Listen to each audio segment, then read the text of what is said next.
Congratulations, you made it to the end of the course. Now you understand what search engine optimization is and why it is important and your search engine optimization goals. You also know how the search engine works.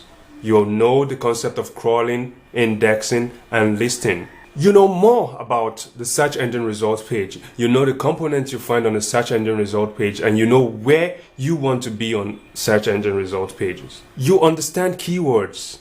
You know which keywords to use. You know how to research keywords. You know the relevant factor you should consider when you're researching keywords.